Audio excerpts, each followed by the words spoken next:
এদিকে ঈদের আগেই সারা দেশে আওয়ামী লীগের বিজয় শুরু। একে একে মিলে যাচ্ছে শেখ হাসিনার কথা।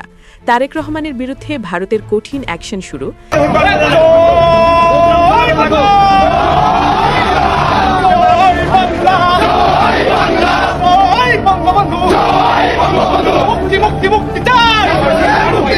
আওয়ামী লীগের সমস্ত কার্যালয় একে একে এভাবেই ফুলের তোড়া দিয়ে এবং রাজাকারের বাহিনীরা যত আপনার অরাজকতা চালাইছে, অত্যাচার চালাইছে, সমস্ত জায়গায় এভাবেই আওয়ামী লীগ উদ্বোধন করে যাচ্ছে। আস্তে আস্তে আরো দ্রুত আকারে সেটা সক্রিয় হবে ইনশাল্লাহ, সেটি পুরো বাংলাদেশ ঘিরে। মন্ত্রী থেকে প্রতিমন্ত্রী সবাই যেন এখন আওয়ামী লীগ ও শেখ হাসিনার গুণগান গাইতেই ব্যস্ত। সংসদের স্পিকার বিএনপি নেতাকর্মীদের উদ্দেশ্যে জানিয়েছেন, আওয়ামী লীগের নেতাকর্মীদের ওপর কোনো অত্যাচার বা নির্যাতন আর মেনে নেওয়া হবে না। বিএনপির নেতাকর্মীদেরকে অনুরোধ করব, তারা যেন আওয়ামী লীগ বা অন্য কোনো দলীয় কোনো সমর্থকের সাথে যেন রূঢ় ব্যবহার না করে, কারো প্রতি যেন কোনো অন্যায় আচরণ না করা হয়। কত ধানে কত চাল বিএনপি সরকারে এবার টের পাবে। বিএনপির সব গোপন রহস্য, সব গোপন রেকর্ড ধীরে ধীরে ফাঁস হয়ে যাবে, ফাঁস হতে শুরু করেছে। স্বাধীনতা পরবর্তী বাংলাদেশের ইতিহাসে সবথেকে বড় গাদ্দার যেমন ছিলেন জিয়াউর রহমান, ঠিক একইভাবে 24 সালের সেই তথাকথিত জঙ্গি উত্থানের পর বাংলাদেশের ক্ষমতায় এখন যেই তার পুত্র জিয়াউর রহমানের পুত্র তারেক রহমান বসে আছে, সে আরো বড় গাদ্দার। জিয়াউর রহমানকে যেভাবে হত্যা করা হয়েছিল তার পুনরাবৃত্তি কি আমরা তারেক রহমানের ক্ষেত্রে দেখব? আসসালামু আলাইকুম দর্শক, সিগন্যাল বিডি চ্যানেলের নতুন একটি গুরুত্বপূর্ণ নিউজ ভিডিও নিয়ে আপনাদের মাঝে হাজির হলাম। প্রিয় দর্শক, বাংলাদেশের বর্তমান রাজনৈতিক প্রেক্ষাপট জানতে যারা এই ভিডিওটিতে ক্লিক করেছেন তাদের সবাইকে বলবো আপনারা ধৈর্য সহকারে পুরো ভিডিওটি দেখতে থাকুন, কারণ এই ভিডিওটিতে এমন কিছু তথ্য শেয়ার করা হয়েছে যা জানলে আপনারা অবাক হবেন। প্রিয় দর্শক, ইতিমধ্যে আপনারা অনেকগুলো ভিডিওর অংশবিশেষ দেখে নিয়েছেন এবং আশা করি দেখেই বুঝতে পেরেছেন আজকের ভিডিওটি কতটি গুরুত্বপূর্ণ এবং আকর্ষণীয় হতে চলেছে। এখনো যারা আমাদের চ্যানেলটি সাবস্ক্রাইব করেননি তাদের সবাইকে বলবো আমাদের চ্যানেলটি সাবস্ক্রাইব করে পাশে থাকা বেল আইকনটি অন করে দিবেন, আর যারা ইতিমধ্যে সাবস্ক্রাইব করেছেন তাদেরকে অসংখ্য ধন্যবাদ। তো প্রিয় দর্শক, চলুন আর কথা বাড়াবো না, একটি লাইক দিয়ে মূল ভিডিওতে যাওয়া যাক। দেখেছি যে যখন তিনি সরকারে ছিলেন সেই সময় তিনি এমন কাজগুলো করেছেন, যেমন প্রেসিডেন্সিয়াল ফর্ম অফ গভর্নমেন্ট থেকে পার্লামেন্টারি ফর্ম অফ গভর্নমেন্ট নিয়ে আসা। আওয়ামী লীগের তামাশা মনে করেন না, এত ফাঁক ফোকর রেখে গেছেন। ডুয়েল সিটিজেন ইলেকশন করতেছেন, ব্যাংকের ঋণ খেলাপি ইলেকশন করতেছেন, প্রত্যেকটা জিনিস বিষাক্ত সাপের মতো ছবল দিবে আপনাকে। মন্ত্রী থেকে প্রতিমন্ত্রী সবাই যেন এখন আওয়ামী লীগ ও শেখ হাসিনার গুণগান গাইতেই ব্যস্ত। সংসদের স্পিকার বিএনপি নেতাকর্মীদের উদ্দেশ্যে জানিয়েছেন, আওয়ামী লীগের নেতাকর্মীদের ওপর কোনো অত্যাচার বা নির্যাতন আর মেনে নেওয়া হবে না। বিএনপির নেতাকর্মীদেরকে অনুরোধ করব, তারা যেন আওয়ামী লীগ বা অন্য কোনো দলীয় কোনো সমর্থকের সাথে যেন রূঢ় ব্যবহার না করে, কারো প্রতি যেন কোনো অন্যায় আচরণ না করা হয়। তার এই বক্তব্যের পর রাজনৈতিক অঙ্গনে শুরু হয়েছে নতুন করে আলোচনা ও জল্পনা। অন্যদিকে আইনমন্ত্রী জানিয়েছেন, আওয়ামী লীগে বহু আদর্শিক সৈনিক রয়েছে, তাদের রাজনীতির বাইরে রেখে দেশ পরিচালনা সহজ হবে না। আমরা আদর্শিক রাজনীতি চাই। আওয়ামী লীগকে সারা জীবনের জন্য হাইকোর্ট যাতে নিষিদ্ধ করে। অ্যাটর্নি জেনারেল ছিলাম, আমি দাঁড়িয়ে বলেছিলাম যে পিটিশন নিয়েছেন, যারা পিটিশন নিয়ে এসেছেন তাদের অধিকার নাই একটা আদর্শকে হত্যা করা। আওয়ামী লীগে অনেক আদর্শিক সৈনিক যুদ্ধ করেছেন, যারা আমার ভূখণ্ড দিয়েছেন, যারা স্বাধীনতা দিয়েছেন, পতাকা দিয়েছেন, তাদেরকে খাটো করে যারা দেখবে আমরা তাদের সাথে নাই। এছাড়া সংসদে দাঁড়িয়ে মির্জা ফখরুলকেও আওয়ামী লীগ সভাপতি শেখ হাসিনার পক্ষে বক্তব্য দিতে দেখা গেছে, যা অনেকেই অবাক করেছে। বিশ্ববিদ্যালয় ও জাতীয় বিশ্ববিদ্যালয় এই দুটি তারই হাতে তৈরি করা হয়েছিল। তিনি কৃষকের ভাগ্য পরিবর্তনের জন্য 5,000 টাকা পর্যন্ত কৃষি ঋণ সুদ সহ মকুব করেছিলেন। এই ঘটনাগুলো ঘিরে ইতিমধ্যেই সামাজিক ও রাজনৈতিক মহলে চলছে তীব্র বিতর্ক। রাজনৈতিক বিশেষজ্ঞরা বলছেন, সাম্প্রতিক এসব ইঙ্গিত একটি বড় রাজনৈতিক পরিবর্তনের দিকেই ইশারা করছে। তাদের মতে আওয়ামী লীগ খুব শিগগিরই রাজনৈতিক ময়দানে শক্তভাবে ফিরে আসতে পারে, আর সেই পথ তৈরি হতে পারে বিএনপির মাধ্যমেই। আমার কাছে তো মনে হচ্ছে পাওয়ার শেয়ারিং হয়েছে। পাওয়ার শেয়ারিং মানে আওয়ামী লীগ যাতে নাখোশ না হয়, আওয়ামী লীগের রাখছেন। আওয়ামী লীগের বিরাট শক্তি, রাষ্ট্রপতি আছে, প্রশাসন আওয়ামী লীগের, গল্প যে যতই করুক প্রশাসন আওয়ামী লীগের। কারণ আওয়ামী লীগকে আপনি নিষিদ্ধ রেখে বেশি দিন যেতে পারবেন না। আওয়ামী লীগ যদি নিষিদ্ধ থাকে তাহলে আওয়ামী লীগের যে নেতাকর্মী এখন তারা ছত্রভঙ্গ আছে, এখন তাদের মনোবল খুব দুর্বল। সব মিলিয়ে দেশের রাজনীতি এখন নতুন এক সমীকরণের দিকে এগোচ্ছে।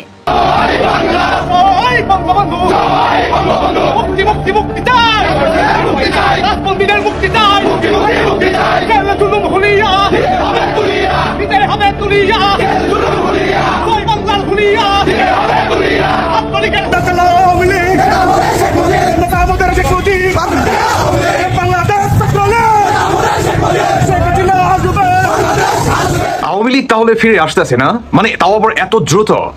আপনারা যে ভিডিওর অংশটুকু দেখলেন এটি হচ্ছে পাবনা জেলার অবস্থা। আওয়ামী লীগের সমস্ত কার্যালয় একে একে এভাবেই ফুলের তোড়া দিয়ে এবং রাজাকারের বাহিনীরা যত আপনার অরাজকতা চালাইছে, অত্যাচার চালাইছে, সমস্ত জায়গায় এভাবেই আওয়ামী লীগ উদ্বোধন করে যাচ্ছে। আস্তে আস্তে আরো দ্রুত আকারে সেটা সক্রিয় হবে ইনশাল্লাহ। সেটি পুরো বাংলাদেশ ঘিরে বাংলাদেশের জনগণ অচিরেই দেখতে পাবে। আওয়ামী লীগকে নিশ্চিহ্ন করার মতো ক্ষমতা কারো নেই ইনশাল্লাহ, কারণ আওয়ামী লীগ মানেই বাংলাদেশ, বাংলাদেশ মানেই হচ্ছে আওয়ামী লীগ। কেমন এই মাটির সাথে একদম আষ্টে পিষ্টে জড়িয়ে আছে বাংলাদেশ আওয়ামী লীগ, কাজে একে এত সহজে উপড়ে ফেলা সম্ভব না। আমি ছোট্ট করে একটা কথা বলি, শুনুন, আওয়ামী লীগকে যদি আপনি উপড়ে ফেলতে চান, উপড়ে ফেলতে হবে এই বাংলাদেশকে, উপড়ে ফেলতে হবে ৭২-এর সংবিধানকে, উপড়ে ফেলতে হবে মুক্তিযুদ্ধের চেতনাকে, যেটি কোনোদিনও সম্ভব নয়। তার সবচেয়ে বড় প্রমাণ কি জানেন? এই ভিডিওটি। শেখ মুজিবুর রহমান অত্যন্ত বড় মাপের একজন নেতা ছিলেন, ইতিহাসই তাকে যথার্থ মূল্যায়ন করবেন। স্বাধীনতা আন্দোলন তার নামেই শুরু হয়েছিল, যদিও তিনি মুখে স্বাধীনতার ঘোষণা দেননি, কিন্তু স্বাধীনতা আন্দোলনের পটভূমি তিনি রচনা করেছিলেন। বীর মুক্তিযোদ্ধা মেজর জিয়াউর রহমান তার পক্ষ থেকে স্বাধীনতার ঘোষণা দিয়ে জনপ্রিয়তার তুঙ্গে উঠেন। এটি হলো বাস্তবতা, এবং এদেশের রাজনীতির ইতিহাস তো শেখ মুজিবকে ছাড়া লেখা যাবে না। কি ভাবছেন যে বর্তমান বিএনপির অধীনে সরকার গঠন হয়েছে, তাই না? জামাত, এনসিপি, বিএনপির জোট, তাই না? মানে তাদের অধীনেই তো নির্বাচন হলো, বা তারাই বর্তমান সংসদে বসে আছে। কথা হচ্ছে মাননীয় স্পিকার উনি বলছে বঙ্গবন্ধু, আর বঙ্গবন্ধু নিয়ে উনি কি বললেন সেটি তো আপনারা নিজ কানেই শুনলেন। আর মনে হয় না এটা নিয়ে ভালোভাবে আলোচনা করার প্রয়োজন আছে, মনে হয় না ব্যাখ্যা করার প্রয়োজন আছে। শুনুন, আওয়ামী লীগকে যদি আপনি উপরে ফেলতে চান, বাংলাদেশের কোটি কোটি মানুষের হৃদয় কেটে আপনাকে বুড়িগঙ্গা নদীতে ফেলে দিতে হবে। সেটি যেমন সম্ভব নয়, তেমন আওয়ামী লীগকেও উপরে ফেলা সম্ভব নয়। কারণ আওয়ামী লীগ কোনো আগাছা নয় যে আপনি একদম মাটির তল থেকে উপরে ফেলে দিবেন, সার ছিটাই দিবেন, সেটা আর হবে না। তবে বাংলাদেশে যদি কেউ বলে সাংবিধানিক সরকার কে, আমি এখন আপনাকে বলছি, আমরা তিনটা সরকার যদি পাশাপাশি নিয়ে আসি, ইউনূস সরকার, উনি কে ছিলেন? উনি ছিলেন একজন অনির্বাচিত, অসাংবিধানিক কিন্তু জনসমর্থিত সরকার। আর আজকের যে সরকার নির্বাচিত কিন্তু অসাংবিধানিক, কারণ সংবিধানের ভিতরে নাই, সংবিধান মোতাবেক আমরা আসেন নাই নির্বাচনে। যদি সাংবিধানিক সরকার বলেন, right or wrong, absolutely Sheikh Hasina ছিল সাংবিধানিক সরকার, এবং রাষ্ট্রপতি তাদের, এটা আমাকে স্রেফ মনে হয় পাওয়ার শেয়ারিং। আর পাওয়ার শেয়ারিং এর শর্ত হইলেই যে শেখ হাসিনা বা আওয়ামী লীগ শক্তি এই ছাত্রদেরকে ছাত্র শক্তি বিলুপ্ত করতে চায় from day one. Awami League সেটা নয়। আওয়ামী লীগের উপরে সমস্ত আগাছার আবির্ভাব হয়েছে, বুঝতে পেরেছেন? যেমন আগাছা ধরেন জামাত শিবিররা, এনসিপিরা, জন্ম নয়, বুঝেন নাই? এরা হচ্ছে আগাছা, এদের জন্ম হয়েছে আওয়ামী লীগের উপর দিয়ে। কারণ আওয়ামী লীগ মানেই বাংলাদেশ, বাংলাদেশ মানেই হচ্ছে আওয়ামী লীগ। আওয়ামী লীগ ফিরে আসছে অতি দ্রুত, আওয়ামী লীগ আরো দ্রুত কামব্যাক করবে, যেটি রাজাকারদের আত্মার কাঁপন আরো তীব্র আকারে বাড়াই দিবে ইনশাআল্লাহ। দর্শক বন্ধুরা, আপনারা প্রস্তুত হন, আমাদের নেত্রী কিন্তু সেই দিকেই আহ্বান দিচ্ছে। আওয়ামী লীগের তৃণমূলের যে শক্তি, তারা কিন্তু সারা দেশে বিভিন্ন জায়গায় সেভাবেই আপন শক্তিতে জ্বলে উঠছে। কাজেই সেই শক্তিকে আরো ভয়ঙ্কর আকারের শক্তিতে পরিণত করার জন্য সবাই ঐক্যবদ্ধ হন, এটাই সময়। মাথায় রাখবেন, লোহা গরম থাকতে থাকতেই জায়গা মতো কাজে লাগাতে হবে। দর্শক বন্ধুরা, ঘাবড়াবেন না, আওয়ামী লীগ অতি দ্রুত কামব্যাক করছে ইনশাআল্লাহ। এটি হচ্ছে তার সবচেয়ে জলজান্ত প্রমাণ। জয় বাংলা, জয় বঙ্গবন্ধু। স্বাধীনতা পরবর্তী বাংলাদেশের রাজনীতিতে সব থেকে বড় গাদ্দারকে? আপনারা সবাই বলবেন খন্দকার মুস্তাক। হ্যাঁ, খন্দকার মুস্তাক গাদ্দারি করেছিল, বঙ্গবন্ধুকে হত্যা করেছিল, বঙ্গবন্ধুকে হত্যার সাথে সম্পৃক্ত ছিল, বঙ্গবন্ধুর হত্যাকারীদেরকে নিয়ে মন্ত্রিসভা গঠন করেছে, এটা আমরা সবাই জানি। কিন্তু বৃহৎ অর্থে স্বাধীনতা পরবর্তী বাংলাদেশের সাথে সব থেকে বড় গাদ্দারি করেছে মেজর জিয়াউর রহমান। একথা বলার পর বিএনপির কর্মী সমর্থকরা আমাকে একদম উদম গালি দেবে, বাট যেটা সত্য সেটা তো বলতে হবে। কারণ বিএনপির নেতাকর্মীরা কখনো সঠিক ইতিহাস জানতে চায় না, তারা ইতিহাস বিকৃতি করতে পছন্দ করে। এমনকি বিএনপির যারা শীর্ষ নেতৃত্ব আছে তারাও ইতিহাস বিকৃতি করে, এটা তাদের চরিত্রের একটা বিশেষ গুরুত্বপূর্ণ পার্ট। স্বাধীনতার পর বিএনপি বারবার বাংলাদেশের জন্মের ইতিহাস, বাংলাদেশের মুক্তিযুদ্ধের ইতিহাস, বাংলাদেশের জাতির জনগের ইতিহাস, বাংলাদেশ আওয়ামী লীগের ইতিহাস, ছাত্রলীগের ইতিহাস সবকিছুকে বিকৃত করার আপ্রাণ চেষ্টা চালিয়েছে। আপনাদের একটা কথা সবসময় মাথায় রাখা উচিত, বাংলাদেশ আওয়ামী লীগ বাংলাদেশকে জন্ম দিয়েছে, বাংলাদেশ আওয়ামী লীগকে জন্ম দেয়নি। আওয়ামী লীগের নেতৃত্বে বাংলাদেশ স্বাধীন হয়েছে। এই স্বাধীন সার্বভৌম রাষ্ট্র, মানচিত্র, পতাকা, ভূখণ্ড সবকিছু পেয়েছেন জাতির পিতা বঙ্গবন্ধু শেখ মুজিবুর রহমানের বদৌলতে, বাংলাদেশ আওয়ামী লীগের বদৌলতে। একথা আপনারা কেউ অস্বীকার করতে পারবেন না, কারণ অস্বীকার করে এটাকে মিথ্যে প্রমাণ করা যাবে না। কিভাবে মেজর জিয়াউর রহমান বাংলাদেশের ইতিহাসের সব থেকে বড় বিশ্বাসঘাতক, সব থেকে বড় গাদ্দার। বাংলাদেশ স্বাধীন হয়েছিল রক্তক্ষয়ী মুক্তিযুদ্ধের মধ্য দিয়ে, 2 লক্ষ মা বোনের সম্ভ্রম এবং ৩০ লক্ষ শহীদ মুক্তিযোদ্ধার তাজা রক্ত, তাজা প্রাণের বিনিময়ে আমরা আমাদের স্বাধীনতা অর্জন করেছি। এই স্বাধীনতা অর্জনের পর বাংলাদেশের সেই তথাকথিত রাজাকার যুদ্ধাপরাধী জামায়াত ইসলামী রাজনৈতিকভাবে নিষিদ্ধ ছিল। এই জামাতকে রাজনৈতিকভাবে বৈধতা দিয়েছে জিয়াউর রহমান। 1976 সালে জিয়াউর রহমান জামাতকে রাজনীতি করবার সুযোগ দেন, কারণ তিনি যে দল প্রতিষ্ঠা করেছিলেন বিএনপি, বাংলাদেশ জাতীয়তাবাদী দল বিএনপির মধ্যে প্রতিষ্ঠাকালীন সময়ে কিন্তু অসংখ্য জামাত এবং মুসলিম লীগের নেতাকর্মীরা সম্পৃক্ত ছিল, তারা প্রতিষ্ঠাকালীন নেতাকর্মী ছিল। আরো কিভাবে জিয়াউর রহমান বাংলাদেশের রাজনীতিকে বাংলাদেশের ৭২-এর সংবিধান, যে সংবিধান আমাদের মুক্তিযুদ্ধের মাধ্যমে অর্জিত সংবিধান, সেই সংবিধানে আল্লাহর উপর পূর্ণ আস্থা, বিশ্বাস এবং বিসমিল্লাহির রহমানির রহিম সংযুক্ত করে তিনি তখনই একটা বৈষম্যের সৃষ্টি করে গেছেন। 1977 সালে সংবিধানের ৫ম সংশোধনের মধ্য দিয়ে জিয়াউর রহমান সংবিধানে আল্লাহর উপর পূর্ণ আস্থা, বিশ্বাস এবং বিসমিল্লাহির রহমানির রহিম সংযুক্ত করেন। বাংলাদেশ তো ইসলামিক রিপাবলিক বাংলাদেশ না, বাংলাদেশ তো শতভাগ মুসলিমের দেশ না। এদেশে বৌদ্ধ, খ্রিস্টান, মুসলিম, হিন্দু সকল ধর্মের মানুষ মিলেমিশে এক হয়ে বসবাস করে। আমরা সাম্প্রদায়িক সম্প্রীতিতে বিশ্বাস করি, আমরা অসাম্প্রদায়িক বাংলাদেশে বিশ্বাস করি। কিন্তু স্বাধীনতার পর প্রথম জিয়াউর রহমান বাংলাদেশের সংবিধান থেকে ধর্মনিরপেক্ষতা মুছে ফেলে তিনি এই বিসমিল্লাহির রহমানির রহিম এবং আল্লাহর উপর পূর্ণ আস্থা এবং বিশ্বাস সংযুক্ত করেন। এটা একটা প্রথম গাদ্দারি, সংবিধানের সাথে গাদ্দারি, স্বাধীনতার সাথে গাদ্দারি, বাংলাদেশের মানুষের সাথে গাদ্দারি। পরবর্তী গাদ্দারি হলো জামাতকে রাজনৈতিকভাবে বৈধতা দেওয়া, এরপর নিজে ফ্যাসিজম কায়েম করে ক্ষমতা গ্রহণ করা 1977 সালে, এবং তার সব থেকে বড় অপরাধ 1975 সালে সেই ইন্ডেমনিটি অধ্যাদেশ, বঙ্গবন্ধুর হত্যাকারীদেরকে বিভিন্ন দেশের দূতাবাসে নিয়োগ দেওয়া, বিভিন্ন দেশে পুনর্বাসন করা, এইসব কিছু করেছে মেজর জিয়াউর রহমান। তাহলে কি বুঝে নেব না? বাংলাদেশের শুরুটাই হয়েছিল গাদ্দারের মধ্য দিয়ে, যে গাদ্দারি করেছিল বিএনপির প্রতিষ্ঠাতা জনাব জিয়াউর রহমান। সংবিধানে প্রথম হাত দিয়েছে কে? আওয়ামী লীগ দিয়েছে? দেয়নি তো, বিএনপি দিয়েছে। অনেকে বলেন যে ৭২-এর সংবিধান আওয়ামী লীগের সংবিধান। আরে ভাই, আওয়ামী লীগ তো বাংলাদেশকে স্বাধীন করেছিল, আওয়ামী লীগ তো বাংলাদেশের স্বাধীনতা এনে দিয়েছিল। তাহলে বাংলাদেশের সংবিধান আওয়ামী লীগের সংবিধান হবে না? 1972 সালে কি সংবিধান শুধুমাত্র আওয়ামী লীগের একক সিদ্ধান্তে হয়েছে? বাংলাদেশের আপামর জনসাধারণের চাওয়াতেই বাংলাদেশের ৭২-এর সংবিধান প্রতিষ্ঠিত হয়েছে। সুতরাং এখানে আওয়ামী লীগকে এককভাবে দায়ী করা, এটা তো যৌক্তিক কোনো কারণ হতে পারে না। যাই হোক, গাদ্দারি করার পর সেই গাদ্দারি বেশি দিন স্থায়ী হয়নি। 1981 সালের 30 মে একটা সেনাকুয়ের মধ্য দিয়ে জিয়াউর রহমান হত্যাকাণ্ডের শিকার হন চট্টগ্রামে। তার যে লাশটা চন্দ্রিমা উদ্যানে রাখা আছে সংসদের পেছনটায়, ওইখানে তার লাশ আদৌ আছে কিনা আমরা জানি না, যেটাকে জিয়ার মাজার বলা হয়। যাই হোক, এটা অন্য প্রসঙ্গ। আমি এই কথাগুলো কেন বললাম? স্বাধীনতা পরবর্তী বাংলাদেশের ইতিহাসে সব থেকে বড় গাদ্দার যেমন ছিলেন জিয়াউর রহমান, ঠিক একইভাবে 24 সালের সেই তথাকথিত জঙ্গি উত্থানের পর বাংলাদেশের ক্ষমতায় এখন যেই তার পুত্র জিয়াউর রহমানের পুত্র তারেক রহমান বসে আছে, সে আরো বড় গাদ্দার। নির্বাচনের পূর্বে আপনারা খেয়াল করেন, মিষ্টি মিষ্টি কথা বলেছে না, আমি সবার প্রধানমন্ত্রী, আমি সকলের প্রধানমন্ত্রী, যারা আমাকে ভোট দিয়েছে, যারা আমাকে ভোট দেয়নি, আমি সবার প্রধানমন্ত্রী, আমি সবার প্রতিনিধি। তাহলে এখন কি দেখতে পাচ্ছি? সকল বিশ্ববিদ্যালয়ের ভিসি নিয়োগ দেওয়া হচ্ছে, ওইটা নিয়োগ দেওয়া হচ্ছে, মানে নিয়োগে তাদের যে তৎপরতা, বিএনপির তৎপরতা দেখার পর কোনোভাবে মনে হচ্ছে এটা দলীয়করণ না। এই সরকার কিভাবে দলীয়করণ করতেছে আপনারা খেয়াল করেন। প্রত্যেকটা সেক্টরে তাদের নিজেদের লোক বসানোর জন্য উদ্গ্রীব হয়ে বসে আছে, পাগল হয়ে গেছে, অসুস্থ হয়ে গেছে। এবং তারা যে কথা বলেছিল বিএনপি মুক্তিযুদ্ধের পক্ষের দল, বিএনপি স্বাধীনতার পক্ষের দল, বিএনপি এইটা, বিএনপি সেটা, কিন্তু নির্বাচনের পর যখনই জয়ী হলো, এরপর কি হলো? কি দেখতে পাচ্ছেন আপনারা? সকল জামাতি, মৌলবাদী, ইসলামী, হেফাজতি, চরমুনায় নেতাদের সাথে তার সাক্ষাৎ। কোন প্রগতিশীল মুক্ত চিন্তার কোন ব্যক্তিবর্গের সাথে তারেক রহমান সাক্ষাৎ করেছেন? দেখাইতে পারবেন? একটা প্রমাণ আছে? নাই। হারুন ইজাহারের সাথে সাক্ষাৎ করতেছে, চুম্মা শফিকের বাসায় যাচ্ছে, নাহিদের বাসায় যাচ্ছে, ওইটার বাসায় যাচ্ছে, কিন্তু যারা গত 17 মাসে যে ভিন্ন মতের মানুষ প্রহসনের শিকার হলো, মবের শিকার হয়ে মারা গেল, তাদের বাসায় তারেক রহমান একবারের জন্যও যান নাই। সুতরাং বুঝে নিতে হবে, বিএনপি যাহা, জামাত তাহা, ইউনুস তাহা। ইউনুসের সংস্করিত রূপ হচ্ছে গিয়ে বর্তমানের সরকার, তারেক রহমানের সরকার, যেটা পদে পদে আমরা দেখতে পাচ্ছি। আমি কথাগুলো কেন বললাম? যেমন পিতা তেমন তার সন্তান। পিতা বাংলাদেশের ইতিহাসের সাথে গাদ্দারি করেছে, স্বাধীনতার সাথে গাদ্দারি করেছে, তার পরম্পরায় তার মা করেছে, অর্থাৎ তার পিতার যে স্ত্রী বেগম জিয়া তিনি করেছেন, এরপর করতেছে তার পুত্র, গুণধর পুত্র তারেক রহমান।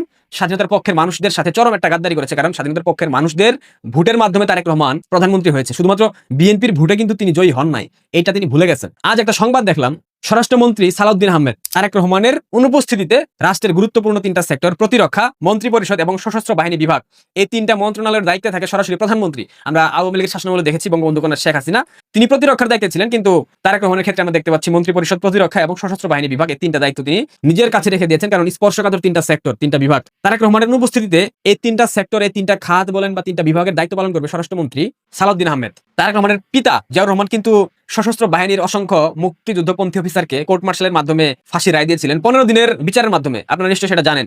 পরবর্তী পরিণতি তার কি হয়েছে? সৃষ্টিকর্তার ডাকে উপরে চলে গেছে। সেক্ষেত্রে আমার মনে হচ্ছে, কেন জানি, একই দিকে কি তারেক রহমান যেতে চাচ্ছে? তারেক রহমান শিলং সালাউদ্দিনকে দায়িত্ব দিয়েছে, কথাই শোনা যায়, বিভিন্ন মারফতে আমরা জানি শিলং সালাউদ্দিন একটা বিশেষ এজেন্সির এজেন্ট। এখন তারেক রহমান তবে কি সেই এজেন্সির উপর নির্ভরশীল? তারেক রহমান কি সেই এজেন্সির কথা শুনতে বাধ্য? নয়তোবা এত প্রবীণ নেতা থাকতে 9 বছর বিদেশ পলাতক একজন স্বরাষ্ট্রমন্ত্রীকে তার 3টা সেক্টরের দায়িত্ব দিয়ে দেওয়া হলো, এটা তো স্বাভাবিক কোনো প্রক্রিয়ার অংশ হতে পারে না। ঠিক একইভাবে জিয়াউর রহমানকে যেভাবে হত্যা করা হয়েছিল, তার পুনরাবৃত্তি কি আমরা তারেক রহমানের ক্ষেত্রে দেখবো? তিনিও তার পিতার মতো খাল খননে পাগল হয়ে গেছেন, অস্থির হয়ে গেছেন। সব জায়গায় তিনি শুধুমাত্র খাল খনন করতে চান। একবিংশ শতাব্দীতে এসে পৃথিবী যেখানে চাঁদে যাচ্ছে, মহাকাশে যাচ্ছে, সেখানে তারেক রহমান খাল খনন নিয়ে পড়ে আছেন। তবে কি খাল খনন করতে করতে তারেক রহমান কি দেবে? আমি প্রশ্ন করতেছি, আমি জানি না কি হবে। সবকিছু দেখার পর মনে হচ্ছে, কেন জানি সন্দেহ হচ্ছে, কোনো একটা বিশেষ এজেন্সি তারেক রহমানকে তার পিতার কাছে পাঠিয়ে দিলেও দিতে পারে, আমরা জানি না। তবে স্বরাষ্ট্রমন্ত্রী সালাউদ্দিনকে এইসব দায়িত্ব দেওয়া তারেক রহমানের জন্য কতটা ক্ষতির হবে, কতটা সুফলের হবে, সেটা সময় বলে দেবে। ব্রাহ্মণবাড়িয়া জেলা আইনজীবী সমিতির নির্বাচনে আওয়ামী লীগপন্থী আইনজীবীরা একাধিক গুরুত্বপূর্ণ পদে জয়লাভ করেছেন। এই ফলাফল অনেকের কাছে একটি গুরুত্বপূর্ণ বার্তা বহন করছে। দীর্ঘ সময় রাজনৈতিক চাপ বা প্রতিকূলতার মধ্যেও সংগঠনের ভিত সম্পূর্ণ ভেঙে যায়নি, বরং স্থানীয় পর্যায়ে সংগঠন এখনও সক্রিয় রয়েছে। রাজনীতির বিশ্লেষকদের মতে পেশাজীবী সংগঠনগুলোর নির্বাচন প্রায়ই জাতীয় রাজনীতির একটি সূচক হিসাবে কাজ করে, কারণ এসব সংগঠনে সাধারণত রাজনৈতিক মতাদর্শের প্রতিফলন দেখা যায়। যখন কোনো দলের সমর্থকরা ধারাবাহিকভাবে এসব নির্বাচনে ভালো ফলাফল করতে শুরু করে, তখন সেটি দলটির সাংগঠনিক শক্তি ও সমর্থন ভিত্তির একটি ইঙ্গিত হিসাবে বিবেচিত হয়। এখানেই আলোচনায় আসে আওয়ামী লীগের ভবিষ্যৎ পরিকল্পনা। দলের শীর্ষ নেতাদের বক্তব্য এবং সাম্প্রতিক রাজনৈতিক পরিস্থিতি দেখে অনেকেই মনে করছেন আওয়ামী লীগ ধীরে ধীরে সংগঠনকে পুনর্গঠনের মাধ্যমে আবারও বৃহত্তর রাজনৈতিক পরিসরে শক্ত অবস্থান তৈরি করার চেষ্টা করছে। দলটির কৌশল হতে পারে প্রথমে পেশাজীবী সংগঠন, স্থানীয় পর্যায়ের নির্বাচন এবং বিভিন্ন সামাজিক সংগঠনের মাধ্যমে সাংগঠনিক শক্তি দৃঢ় করা। এরপর ধাপে ধাপে বৃহত্তর রাজনৈতিক আন্দোলন বা নির্বাচনী রাজনীতিতে সক্রিয়ভাবে অংশ নেওয়া। এই প্রেক্ষাপটে আলোচনায় এসেছে শেখ হাসিনার সম্ভাব্য দেশে ফেরা নিয়েও। বিভিন্ন মহলে আলোচনা চলছে যে তিনি শীঘ্রই বাংলাদেশে ফিরতে পারেন এবং জাতীয় রাজনীতিতে আবার সরাসরি ভূমিকা নিতে পারেন। এ ধরনের আলোচনার একটি গুরুত্বপূর্ণ দিক হচ্ছে দেশের রাজনীতিতে তার উপস্থিতি সবসময়ই বড় ধরনের প্রভাব সৃষ্টি করে। আওয়ামী লীগের সমর্থকরা মনে করেন তার নেতৃত্বে দলটি আবারও সংগঠিত হতে পারে এবং নতুন করে রাজনৈতিক শক্তি অর্জন করতে পারে। শোনা যাচ্ছে তিনি দেশে ফিরে প্রথমেই যাবেন টুঙ্গিপাড়া। এটি শুধু একটি সফর নয়, বরং প্রতীকী গুরুত্ব বহন করে, কারণ এখানে অবস্থিত রয়েছে বাংলাদেশের জাতির পিতা শেখ মুজিবুর রহমানের সমাধি। সেখানে শ্রদ্ধা নিবেদন করা আওয়ামী লীগের জন্য ঐতিহাসিক ও আবেগঘন একটি মুহূর্ত হিসাবে দেখা হয়। অনেকের মতে এমন একটি সফর দলীয় নেতাকর্মীদের জন্য নতুন করে উদ্দীপনা সৃষ্টি করতে পারে। রাজনৈতিক বাস্তবতায় আরেকটি গুরুত্বপূর্ণ বিষয় হল প্রতিদ্বন্দ্বী রাজনৈতিক শক্তির অবস্থা। দেশের রাজনীতিতে দীর্ঘদিন ধরে আওয়ামী লীগের প্রধান প্রতিদ্বন্দ্বী হিসাবে রয়েছে বাংলাদেশ জাতীয়তাবাদী দল, যার শীর্ষ নেতা তারেক রহমান। সাম্প্রতিক বিভিন্ন রাজনৈতিক ও আইনি পরিস্থিতি ঘিরে অনেক আলোচনা তৈরি হয়েছে। এসব পরিস্থিতি দেশের রাজনৈতিক সমীকরণকে প্রভাবিত করছে বলেও অনেকেই মনে করেন। এছাড়া রাজনৈতিক অঙ্গনে আরেকটি গুরুত্বপূর্ণ শক্তি হিসাবে রয়েছে বাংলাদেশ জামায়াতে ইসলামী। বিভিন্ন পেশাজীবী সংগঠন বা স্থানীয় নির্বাচনের ফলাফল বিশ্লেষণ করতে গিয়ে অনেকেই আওয়ামী লীগ, বিএনপি ও জামায়াতের সাংগঠনিক শক্তির তুলনা করছেন। কিছু ক্ষেত্রে দেখা যাচ্ছে আওয়ামী লীগ পন্থীরা তুলনামূলক ভালো ফলাফল করছে, যা নিয়ে রাজনৈতিক বিশ্লেষকদের মধ্যে নতুন করে আলোচনা শুরু হয়েছে। অনেক পর্যবেক্ষকের মতে আওয়ামী লীগের সম্ভাব্য প্রত্যাবর্তনের পেছনে কয়েকটি ধাপ থাকতে পারে। প্রথম ধাপ হচ্ছে সংগঠনকে শক্তিশালী করা, স্থানীয় পর্যায়ে নেতাকর্মীদের সক্রিয় করা, পেশাজীবী সংগঠনে প্রভাব বাড়ানো এবং সামাজিক সংগঠনের মাধ্যমে জনসম্পৃক্ততা তৈরি করা, এসবই হতে পারে প্রাথমিক কৌশল। দ্বিতীয় ধাপ হতে পারে রাজনৈতিক উপস্থিতি দৃশ্যমান করা, বিভিন্ন ইস্যুতে বক্তব্য দেওয়া, সভা সমাবেশ আয়োজন করা এবং রাজনৈতিক আলোচনায় সক্রিয় থাকা। এসবের মাধ্যমে দলটি আবারও জনমনে নিজেদের উপস্থিতি জানান দিতে পারে। তৃতীয় ধাপে আসতে পারে নির্বাচনী রাজনীতি। স্থানীয় সরকার নির্বাচন কিংবা অন্যান্য নির্বাচনের মাধ্যমে ধীরে ধীরে রাজনৈতিক অবস্থানকে শক্ত করা একটি সম্ভাব্য কৌশল হতে পারে। অনেক সময় বড় জাতীয় নির্বাচনের আগে স্থানীয় পর্যায়ের নির্বাচনগুলো রাজনৈতিক শক্তি যাচাইয়ের ক্ষেত্র হিসাবে কাজ করে। প্রিয় দর্শক, ইতিমধ্যে আপনারা আমাদের পুরো ভিডিওটি দেখেছেন। ভিডিওটি দেখে কি জানলেন এবং বুঝলেন অবশ্যই আপনাদের মূল্যবান মতামতটি আমাদের কমেন্ট বক্সে জানাতে ভুলবেন না। এখনো যারা আমাদের চ্যানেলটি সাবস্ক্রাইব করেননি তাদের সবাইকে বলবো আমাদের চ্যানেলটি সাবস্ক্রাইব করে পাশে থাকা বেল আইকনটি অন করে দিবেন এরকম নিত্য নতুন প্রতিদিন গরম গরম নিউজ আপডেট পেতে। ধন্যবাদ সবাইকে।